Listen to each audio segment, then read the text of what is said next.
Well, it's been another interesting night of Super League action.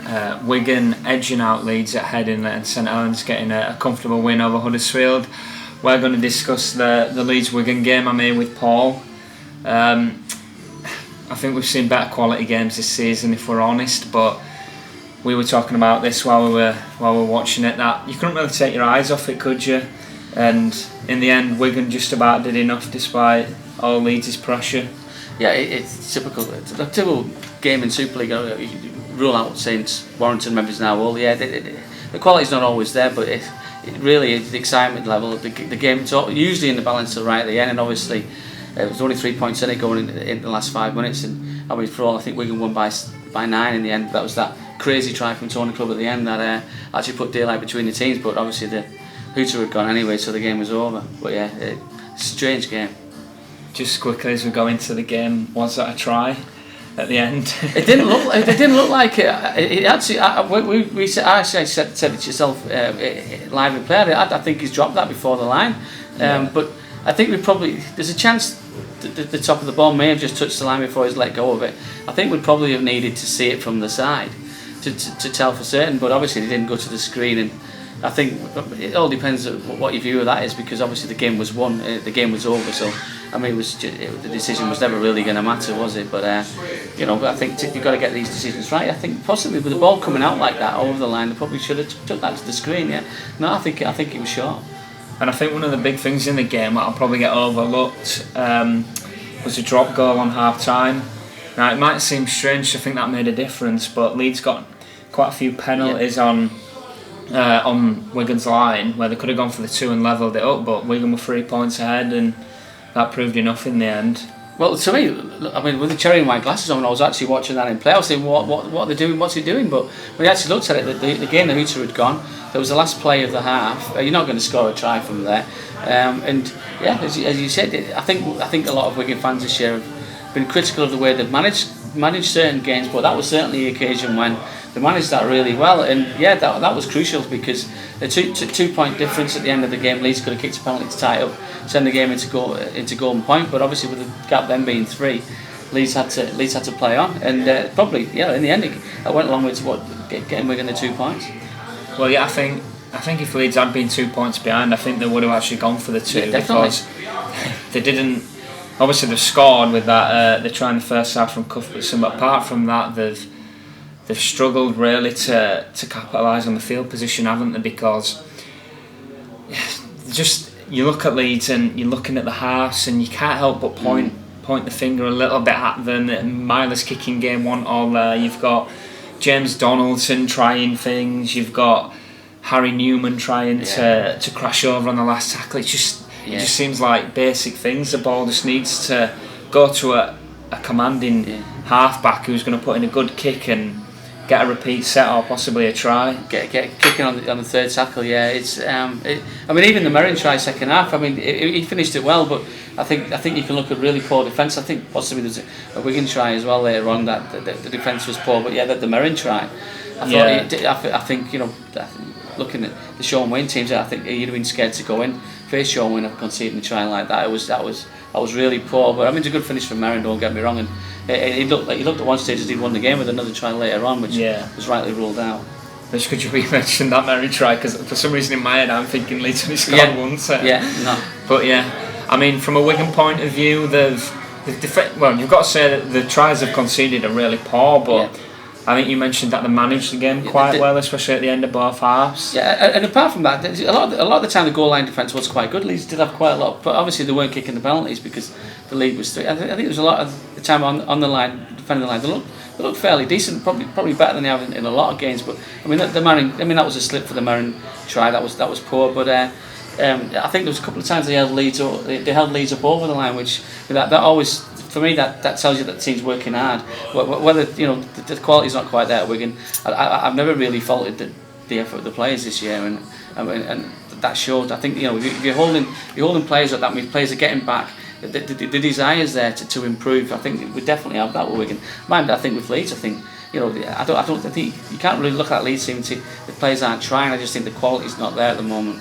But probably both teams. I think that was probably the case for the whole game, really, wasn't it? I mean, the quality from both teams is probably why they're down the lower reaches of the table. But in terms of the bigger picture of what that means for the season, do you think, even though it wasn't perhaps a pretty win for Wigan, they've got some favourable games coming up? Do you think this could be the start of a run towards that top 5? I've always doubted all season Wigan can make the top 5, but I think they're only 2 points behind it now, aren't they? And like I said, they have got a favourable run. I think we've said tonight, I think 7 of the last 10 games are going to be at home.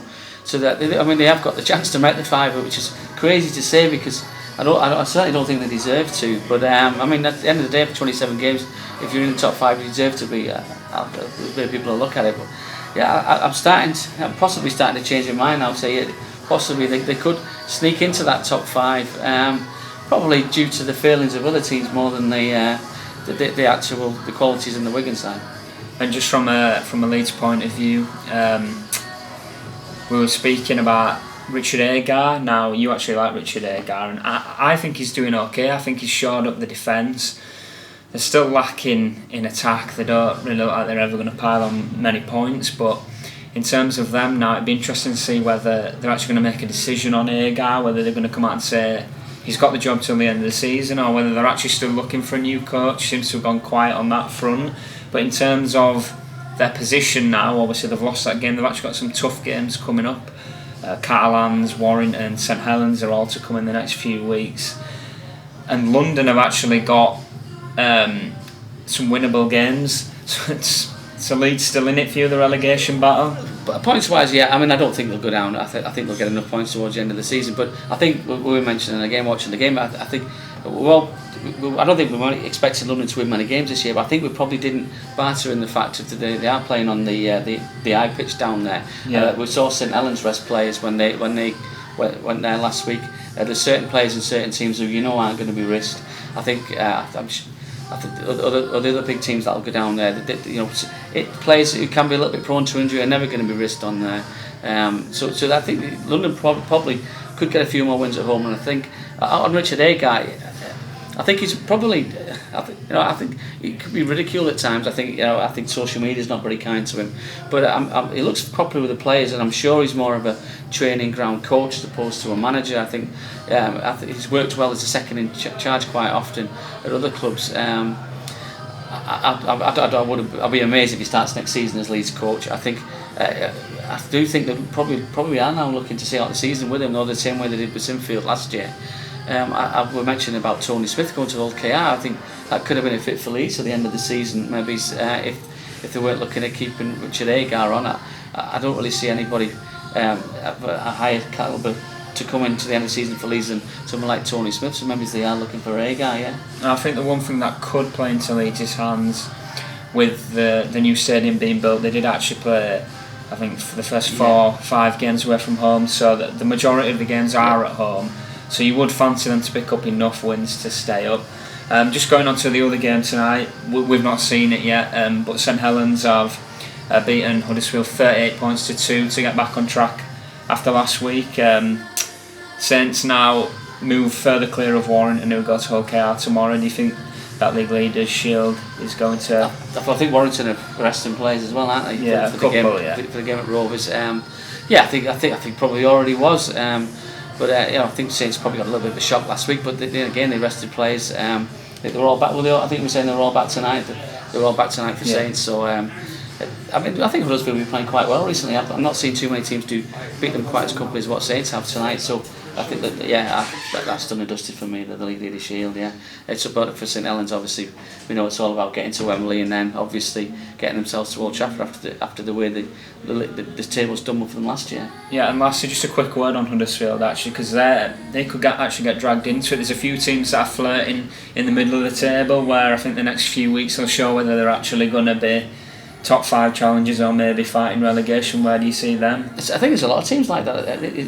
Huddersfield started really, really poorly at the start of the season. I think they went to Wigan and won. They went on a little bit of a run, looked really decent. I think we saw them against absolutely trounced Hull at Magic Weekend. They were superb. But maybe it's just the defeats might just... But this could spiral. Obviously, this is St Helens, and most teams go there and lose.